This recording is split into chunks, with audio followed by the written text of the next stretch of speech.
Warning: the views and opinions expressed in this program are our own and/or those of our guests. They do not necessarily reflect the views or positions of our employers. Viewers' discretion is advised. It's trial by error. Oftentimes you do it and it doesn't work well at all, and then you have to pivot and figure out what you're going to do next. That's really how I get a lot of my deals, is just through these guys who are like, hey man, this guy's just like me. He's not some, random banker that, thinks he's high and mighty. He's just like one of us, right? It's kind of important to point that out because they don't want to all listen to Daniel and go, okay, I'm going to start dissing people now. Like, they'll come back to me and ask for a loan again. Well, Daniel's seasoned and he's not afraid of.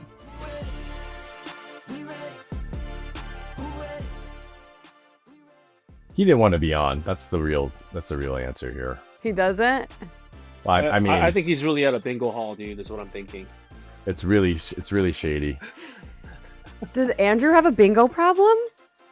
He's just saying that because he thinks he's old as hell. Hey, yeah, exactly, dude. You got probably Wednesday bingo. What time is it? 10:23. He's probably eating lunch. I'm kidding. It's 1 p.m. here. Well, it's 1:30 here. Yeah, that's dinner time for him. For that early bird special over here. Hey everyone, welcome back to the BDO Show, a podcast for BDOs by BDOs. My name's Emily Detor. I am your host today, and I'm joined with my fellow co-hosts. We have Andrew Chong, Daniel Park, and John Chung with us. At the beginning of each episode, we're always going to remind you to like, subscribe, and send your topics and suggestions over to the BDO Show at artofsba.com. Okay, BDOs, it's story time. And no, I am not talking about the time Sterling tried to finance a zoo. You'll have to go back to episode 3 for that.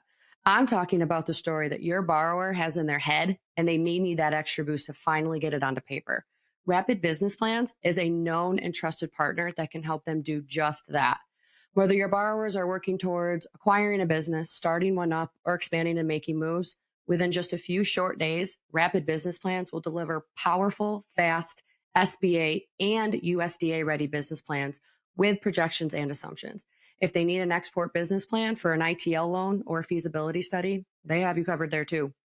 We know this process is not a walk in the park, or should I say zoo. Let the Rapid Business Plans team take some of the wild out of the process so that your borrower's vision and passions can come to life. For more information or to get acquainted, email Bethany McClellan at bethany@rapidbusinessplans.com or click the link in the show notes. Today's episode, we're going to kick off with a brand new, fun, exciting topic, and it's going to be selling execution and certainty as an SBA BDO. I know these guys have a lot to say. I do know the last time that we all spoke, we heard you guys say that brokers do business with you guys because they know you can get the deal done. Today, I kind of want to dig into what that really means, and then what is it about execution and certainty that makes or breaks you as a BDO. So when you hear the phrase execution and certainty, what does that mean to you in the SBA world, John?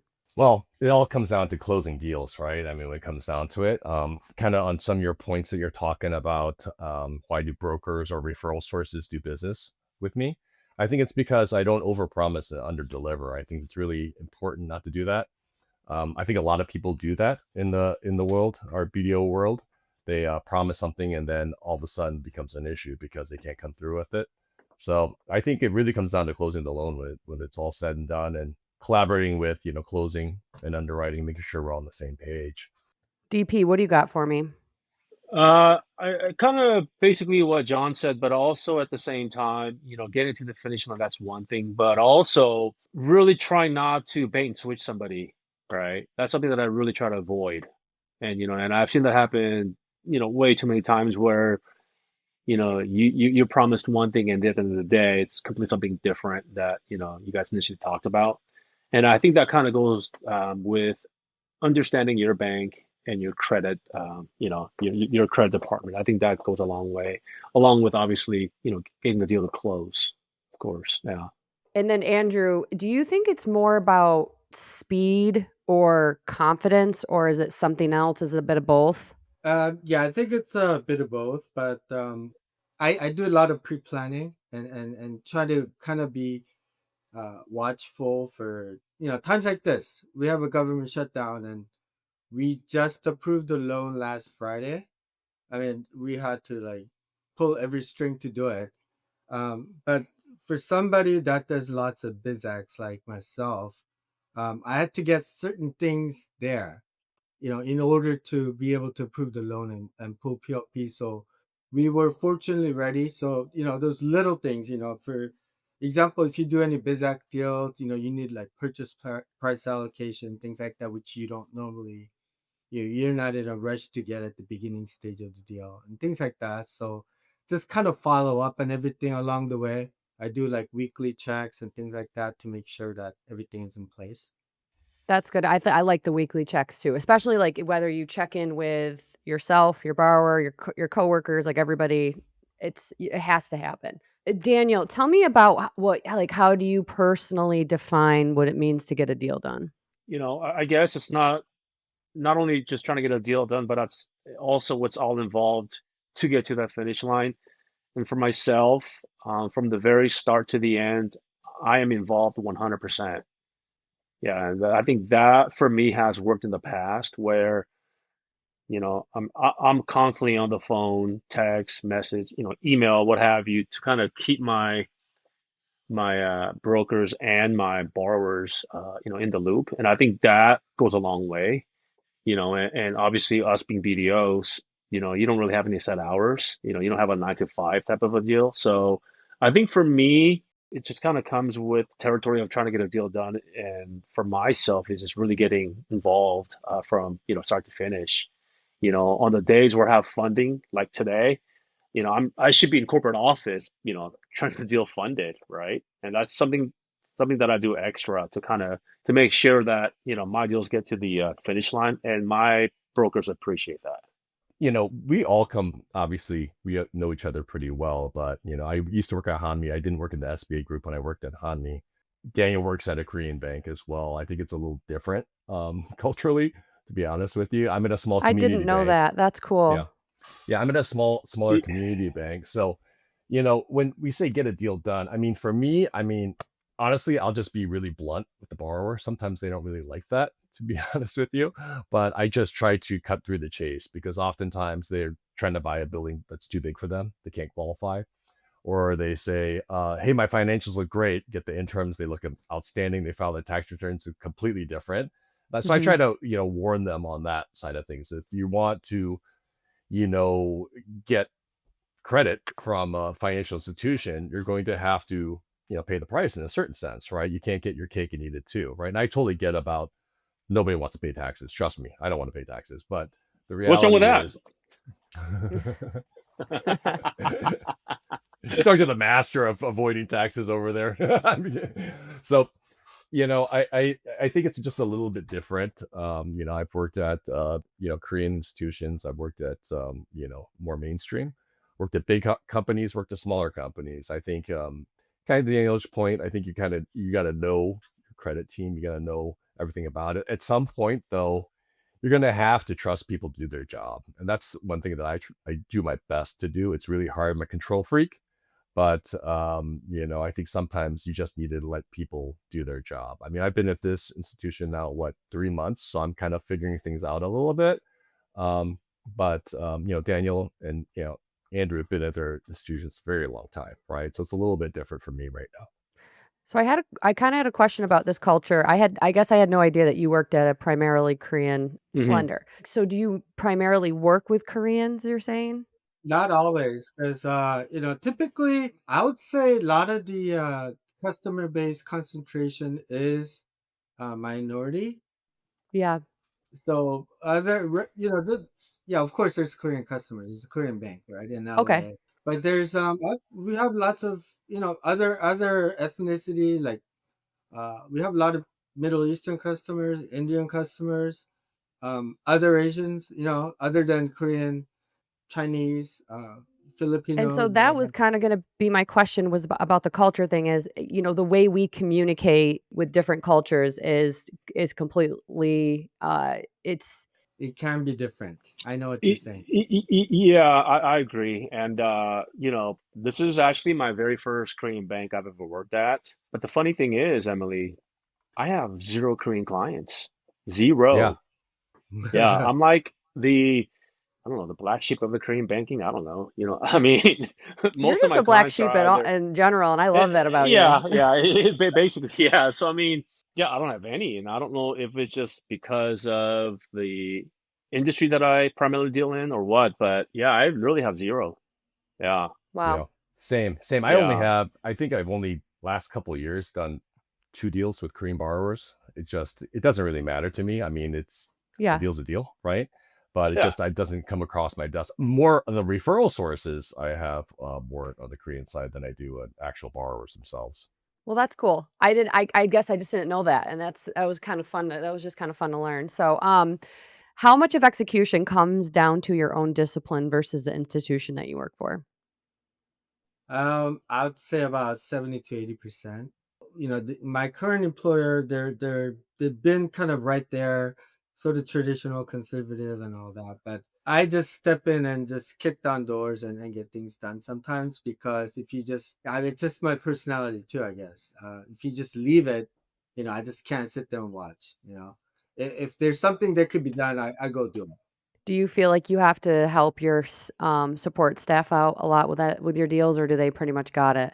No, they pretty much got it. Our staff does a great job, but there's like these underwriter delays, crossing over to closing delays. So if I see things that I could, hey, get ready, do this, get this ready first, kind of thing, where it kind of helps along, where the clients or the brokers are ready. You know, by the time it goes to the closer and they ask for it, and my borrower or client or broker would say, here it is, and they were like, wow, you know and that's because me stepping in, I think, some of the times. Are you guys all pretty close with your internal people, your underwriters, your closers, your credit? Do you guys all have smooth relationships with them? Absolutely, yeah. That's a key part of being successful. Oh yeah, absolutely. Starting to build it. I've been here 3 months. I think for me, Yeah. much more interaction with the closing team and the packaging team than I do necessarily with underwriting at this moment. But I think a lot of it'll have to do, building credibility for yourself, right? Bringing in good, clean deals. You know, seeing a transaction and knowing the weaknesses and mitigating them before you submit it in, right? If you're kind of blind to it and say, "Oh, I didn't know that," or "That was going to be an issue," then their credibility goes down, right? But if you Right. attack it head on, I always try to just point out weaknesses in any transaction from the beginning, just to let people know that I do see these issues, right? But here's some mitigants to those issues. I think that's key. Yeah, I know that the credit team is probably the hardest ones to crack in terms of trust because they err on the side of caution for quite literally everything. And For when a new sure. person comes in, they're like, I'm going to need a minute before I completely trust everything that you put on my desk because For we do sure. not want anything to go wrong here. And we've been a well oiled machine. So let's keep it that way. And I don't blame them. So I think that's cool that you've only been there for 3 months. I'm excited to see your progress with the team too, because it's a big deal. What about some external relationships? Like, what matters most when it comes to execution, specifically with your attorneys, your CPAs, your brokers, and anybody else involved that's on the outside?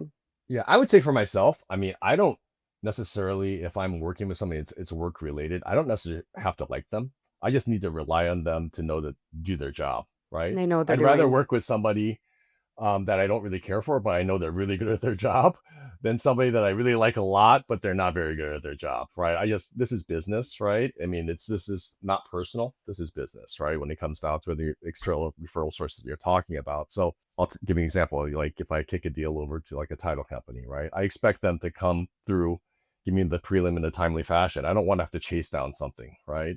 If I work with an attorney, I want, if I send them comments, I want, acknowledgement that they received them and they're going to get back to me and give me a time frame, right? Because these things all take time, right? And the borrower is not going to really care. They just see it as you, right? You're the funding source, and any delays that happen, they're going to come to you, right? We are the quarterbacks, as kind of Daniel mentioned. So good, bad, and ugly, they're going to come to us. I mean, if it's great, everything's going great, yeah, you look like a champion, right? But if things go badly, trust me, they're always coming to you. So our East Coast people, they do deal a lot with attorneys, and I've seen them in action. I've visited and I've talked to them. And many of their closing attorneys were very nice people, very cooperative. So for me, it's more about the I mean, title company. A lot of times, either they have to get the deal done, or they're kind of on the same page with you. So I think it's for me, it's a little bit easier to deal with title people.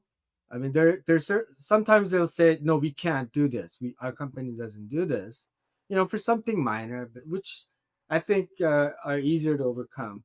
What I find the most difficult time is with the accountants.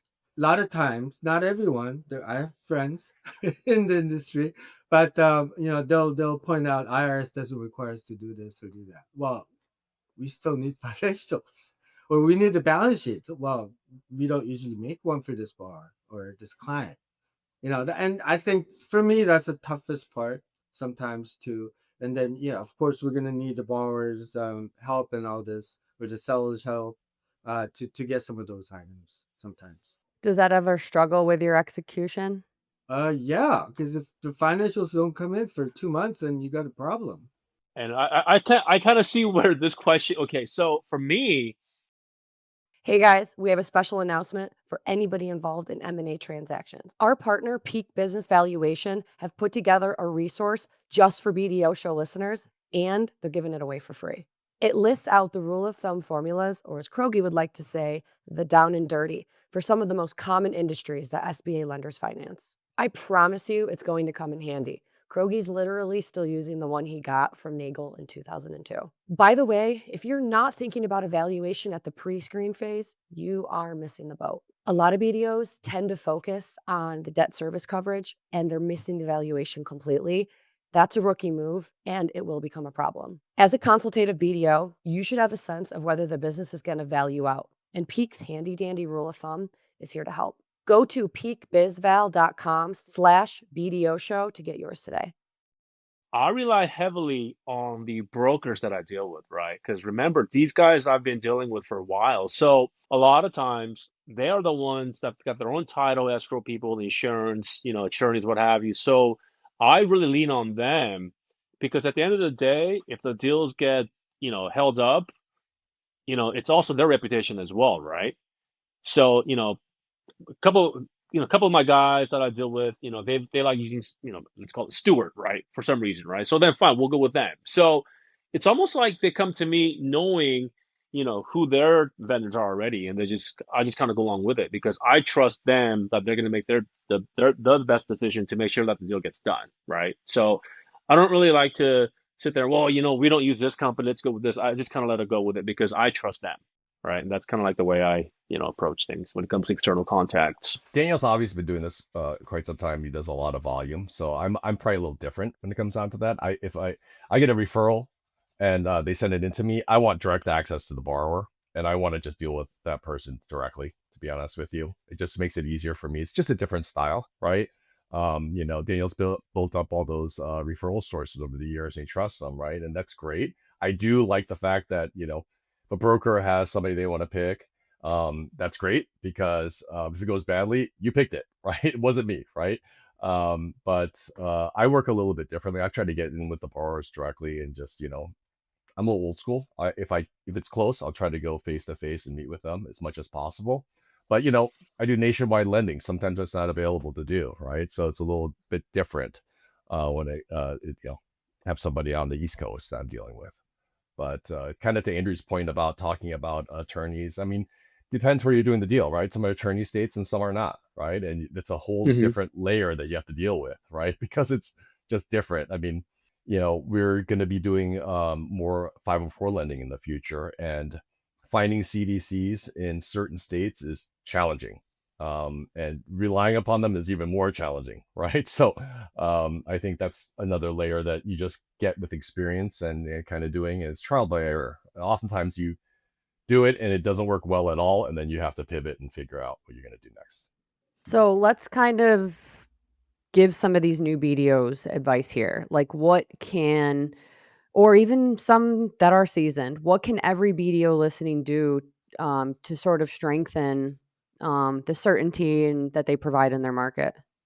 I think every new or young BDO is a little bit more I don't want to say jumpy, but they're more excited than maybe some of us seasoned ones. I'd like to, and this is what I tell a lot of the newer BDOs that are, some of them are, pretty famous in the industry now, and they're pretty successful. But I've given these people advice and just kind of tell them that a lot of them have been underwriters, so just don't forget your roots, right? And keep your cool and just kind of be steady about it instead of being too eager to finish the deal. And that's what I've told a lot of these new I guys. like that. Yeah. Yeah, just don't get too high or too low, right? I mean, I think, I see, and myself included, right? If you lose a deal, you get really kind of down about it. If you win a deal, I try not to get you up because, you're only as good as your last deal, right? So, I think you gotta kind of stay steady and just realize that there's gonna be some ups and downs. And the thing that is the best to kind of mitigate that is just to have a lot of different opportunities at a time, right? And diversify in who you're dealing with, your referral sources, and types of deals you're doing. And I think that kind of helps mitigate losing everything. You can't just bank on these 3 large deals. This is going to be my year or whatever it may be, right? Because it doesn't usually happen that way. And Daniel, I know that we're even at the BDO retreat last Hmm. January, we were around a lot of newer BDOs, and Yeah. um, it's nice to see fresh faces in a room full of seasoned BDOs. And Right. so whenever they chat with you, because obviously you've produced 100 million before, and you're probably going to do it again. What do you say to them when they talk about their reputation, or do they ever come up to you and ask you questions and sort of try to pick your brain a little bit? Yeah, I mean, the thing that I do get a lot, and I'm very, I don't know, appreciative of them is, they wanting to find out more about my successful career here at, doing SB loans is, what do you do different? That's always something that I get, or, yeah, that's really what it is. What do you do that's different than what I'm doing, right? And to me, I probably do the same exact thing they do anyways, right? I mean, everybody stays up late or answers their phones, text, whatever it is. But I think the key factor for me, I guess, is just the way I approach my brokers or COIs, if you will, right? And I think I treat them more as like a friend or a buddy, right?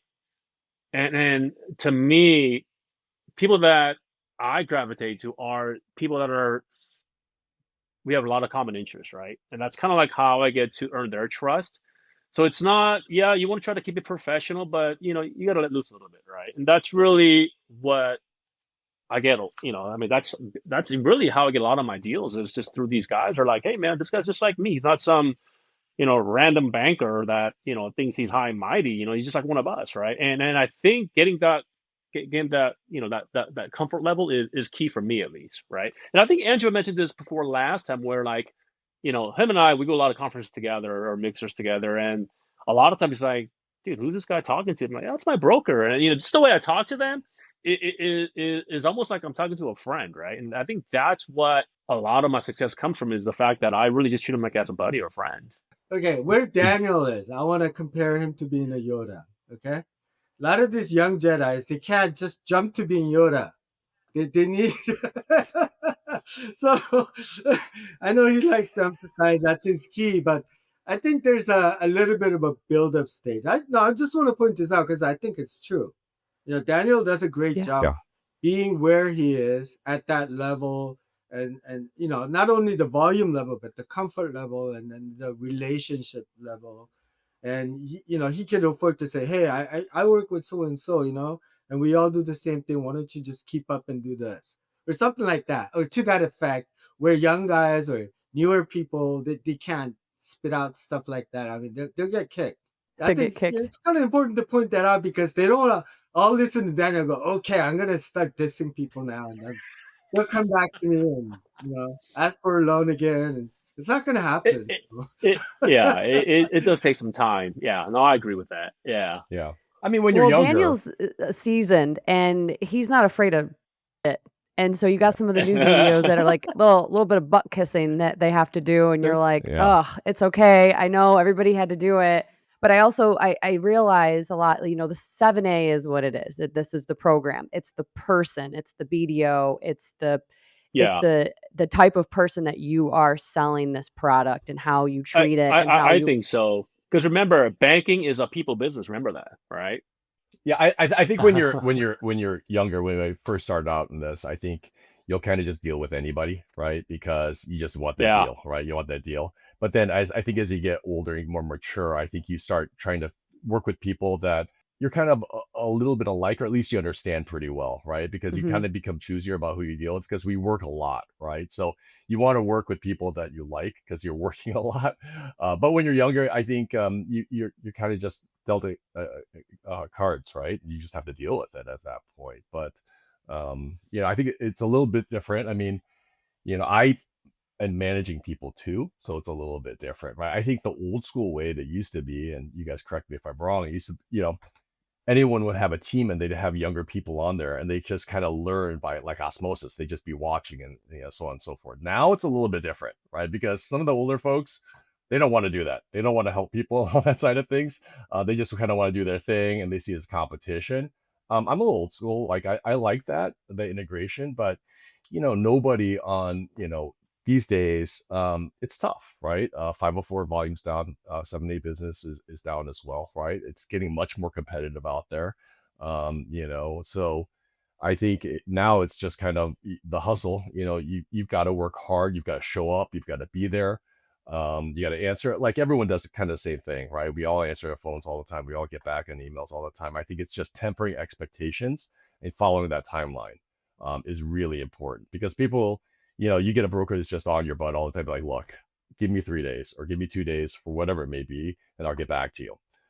That way, that makes them feel good. I mean, we all get the calls on the weekends. I mean, what can we really do on the weekends?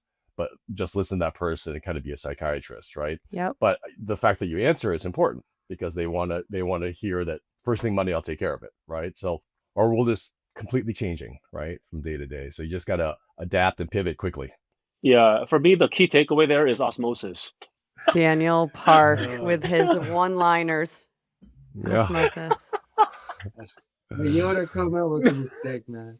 I've never heard of osmosis used in a sales type of a sentence. That's a good one. Yeah, osmosis and avoiding taxes. You've heard it here first Yeah. from Daniel Park. That's right.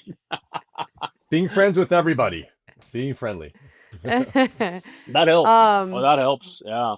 Guys, thank you so much for being here with us today. It was an awesome episode. I know we got some more coming up. So anybody that wants to subscribe, or send your topics and suggestions over to this group specifically, send those to the BDO Show at artofsba.com, and we will see you next time.